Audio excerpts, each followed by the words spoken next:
Welcome back to the BetCanada channel. I am Jeff Lloyd. Today we're going to talk some Green Bay Packers, host of the Lock On Packers podcast, food contributor, and I guess, pioneer of the leap. If you know the Packers well, you know exactly where that came from.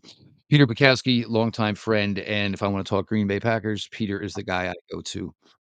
Peter, August 28th. It's just a normal Thursday. Moving their daughter into college. Take me from the early parts of that day, just where the Packers were, and all of a sudden, and I know you had a lot of promise for the team this year, and we'll get to what you felt the weakness was because sometimes things just line up oh so perfect. So, where was this team before basically the world got rocked by Jerry Jones in the wrong Yeah, way? I think the Packers were a very, very promising team with one big weakness, and that one big weakness was they were a field tilter on defense or offense. Frankly, short. I think. Now, I think you could have seen in any playoff series of games, right? We've seen Joe Flacco be the best player in the playoffs. We've seen Eli Manning be the best player in the playoffs. We've seen the New York Giants front four be the best unit in the playoffs, and they win a Super Bowl where they're not supposed to win. Um, I think that was going to have to be the hope if you were a Packers fan on being a true Super Bowl contender, that they were going to have to be. And you don't see, Jeff, you don't see teams like this built very often where they're a team with no true weakness, but also maybe no true superstar player. Like like we see that in the NBA, like the 60-win Atlanta Hawks. We see that happen in other sports. In baseball, like coincidentally, the Milwaukee Brewers are that team right now in baseball where they don't have, the true blue superstar, but they just, all they put out there is good players. And then Thursday morning, you mentioned it. And it's funny, I got a text from someone who would know. And he said, the relationship with Jerry Jones is over. Micah Parsons will never play for that team again. And the negotiation is done. Jerry Jones just has to sign off. And I was like, okay, this person had been right through the whole process. This is someone who's a league source circles person for me. And they nailed it. I did not expect it to happen that day. I expected to get, I'm getting that text because something has to happen. It seems to be that something did in fact happen. And it sounds like, Jeff, that we've since got reporting that the Packers ran on Trey Hendrickson and that they were not willing to make the high level investment in Trey that they were in Micah Parsons.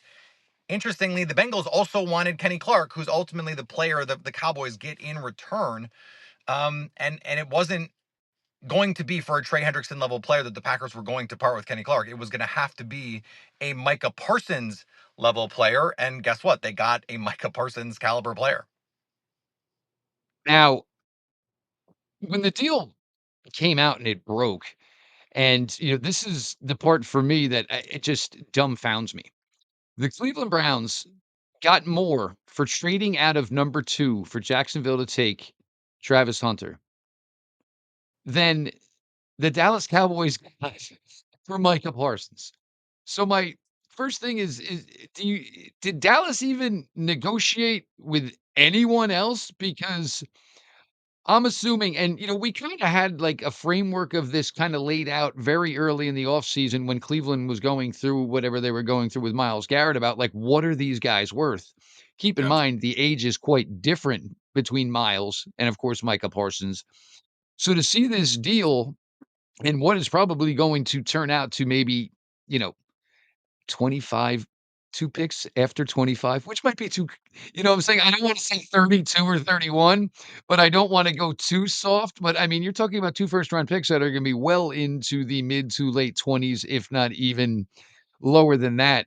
I mean, and Kenny Clark, and, Kenny Clark had kinda seen the way it was trending. It could have been maybe Kenny Clark's last year in Green Bay unless maybe we redid the contract and kinda kept a veteran Oh around. no, Jeff, it was I going to mean, be this was Kenny a Clark's no-brainer. last year in Green Bay. So like that's the part that I think is even more remarkable here is they were able to get off a player basically a year early. Now you don't get the benefit of having Kenny Clark, but you trade that benefit for Micah Parsons.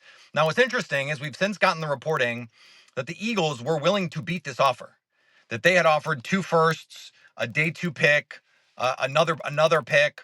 Adam Schefter has reported there were other teams that had they been engaged in this, that they would have offered more than the Packers ultimately offered. But here's the thing: then you got to deal with Micah Parsons. You have to sign Micah Parsons. And that was the leverage that Parsons had was, if you trade for me and I don't want to go there, I'm just not going to sign my contract. You can trade for me and I'll play on my 5th year option and we'll see what happens. So he was not going to go, and he wasn't going to go to Carolina. Like, that was just never going to happen, even if the Panthers had interest. It sounded like it was down to Green Bay or Philadelphia. The Eagles were never real because the Cowboys were never in a million years going to trade Micah Parsons to Philadelphia. And so Green Bay won that negotiation essentially by default. Now, they still had to give up real stuff because I think the Cowboys just say, we'll just let this play out. Like, if the Packers are like, you know what, we don't really want to do this, then I think Jerry Jones may have swallowed his pride a little bit here and tried to figure something else out.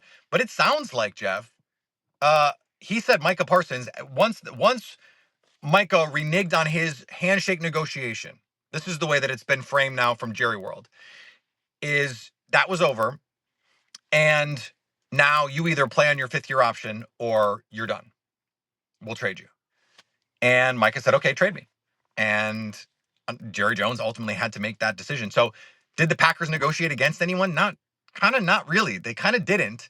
And part of that is just hubris, but also part of that is the leverage Micah Parsons is able to exert in a situation like this, because he can tell anyone trading for him, I'm just not going to sign. So don't bother. Makes obvious sense. Now, this is obviously the type of player Green Bay is looking for, has been looking for a few seasons now. And, when you talk about playoff teams, and I guess the one I want to use, and just because they've had so much longevity and sustainability, deep into January and in, February, is the Chiefs. I call it the Chris Jones effect. Like, who is the defensive player that can ultimately just end it? Because look, we're talking about really good teams when we're talking about January and obviously February, and the quarterback play can obviously make some difference. But what can combat that obviously are defensive players, defensive line players, the caliber of Chris Jones. This is kind of what's been missing for Green Bay. And for Green Bay, this went from a team with a lot of promise to a team that probably now is an absolute favorite in the NFC. Go back to last year, Jeff. Against the Philadelphia Eagles, the Packers needed to get one stop at the end to give Jordan Love a chance to get the ball back with time. They couldn't get the stop. Against the Minnesota Vikings, twice, they're making this furious comeback in the second half. They need one stop to give Jordan Love the ball back, a chance to go win it. They couldn't get the stop.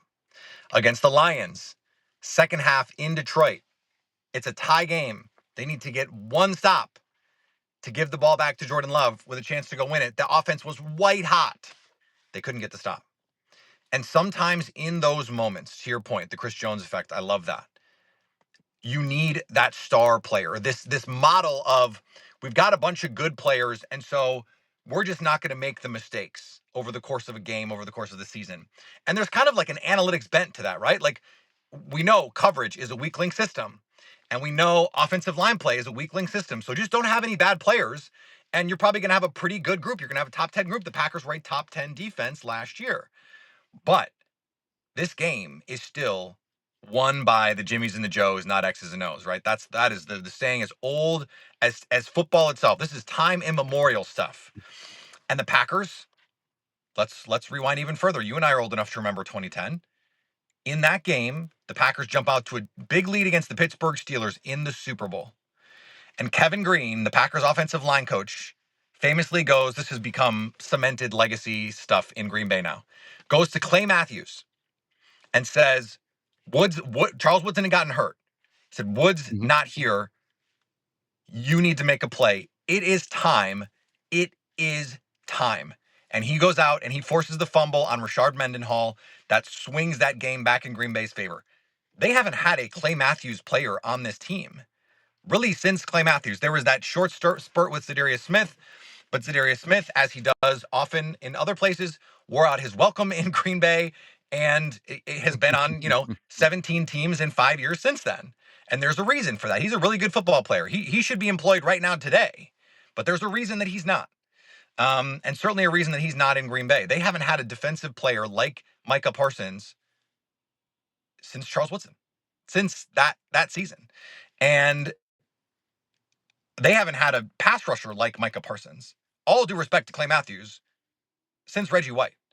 So this is that level of I can just end the game. Bob Sturm at the ticket in Dallas called Micah Parsons the best closer in the NFL because if the Packers have a lead in the fourth quarter, he's coming to get you.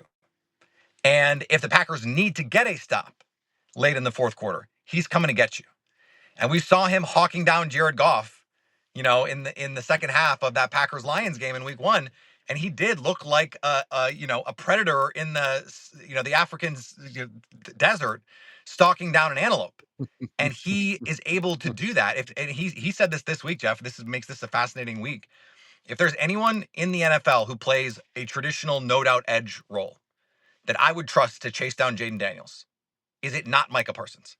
And I don't know that the list is any longer than Micah's new number, and that is one. He might be the only guy in the NFL capable of doing that. And the interesting thing for the Packers is Edgerrin Cooper probably could do it. Quay Walker probably could do it. So now you've got three front players who all are capable of matching the athleticism that beguiled every defense in the league last year. That's a pretty good place for you to be heading into, what is not a make or break season, but it's certainly a season where you have Super Bowl aspirations. And the thing that makes Micah so special is you can line him up kinda anywhere within the box, and he can pressure from anywhere, any gap, And they outside, did. They and did. yep, and if the quarterback breaks containment, gets out of the pocket, again, Micah can chase him down, and the craziest thing is he was never brought in the league to do this. There were injuries, and "Alright, I'll rush the passer if you guys need me to," and then all of a sudden, Dallas was like, "Wow, well, he was better than the first 3 guys we had that got hurt." I will close with this, Peter Bukowski. I will close with this. NFC Championship or bust? Anything else is obviously did not hit the bar? I think it depends what happens. It depends on how it goes. But I think right now the expectation is you win the North. That has to be the baseline starting point, which means you're getting a home playoff game. You cannot lose that home playoff game. The last time the Packers had a home playoff game was 2021. They lose it in the divisional round against the 49ers. You cannot lose that game. So then if in round two you go on the road and you lose a 31-35 game to the Eagles, I don't think that anyone's going to say that was a huge disappointment. The Eagles probably are going to be the best or second best team in the NFC all season. But if you're the 2 or the 3 seed, which I think is probably where you want to at least be, you feel like you need the NFC South. Let's put them over here. There's something else. All due respect to those guys. I think if you're the Packers, you got to feel like we are either the best or second best team in the NFL. That is 1 or 2 seed type stuff, which means you shouldn't have to face the Eagles until the first round, or the NFC Championship game. So yeah, NFC Championship game or bust. In some ways, it is because you feel like, well, if we're the best or the second best team in the NFC, we should be the first or the second seed in the NFC, which means the only team that we should lose to, if we lose anybody, is the other team that's as good as us. So I think that's the only situation. And by the way, that's now going to be a revenge spot because the Eagles beat the Packers twice last year, once in Brazil and once in Philly. Well, there's nothing about, a team going more all in than probably acquiring, and if you factor in age, the best defensive player in the entire league. And I will still look at Dallas and continue to say, what did you just do? And meanwhile, Green Bay, the party will continue to go on because the one guy they've been searching for, the one guy they have needed, they have gotten. Micah Parsons just getting his feet wet with the Green Bay Packers with the Commanders on tap this week. This is the BetCanada channel. I am Jeff Lloyd. We appreciate you all. If you like the video, throw a like, some comments, and of course, subscribe to the channel, and we'll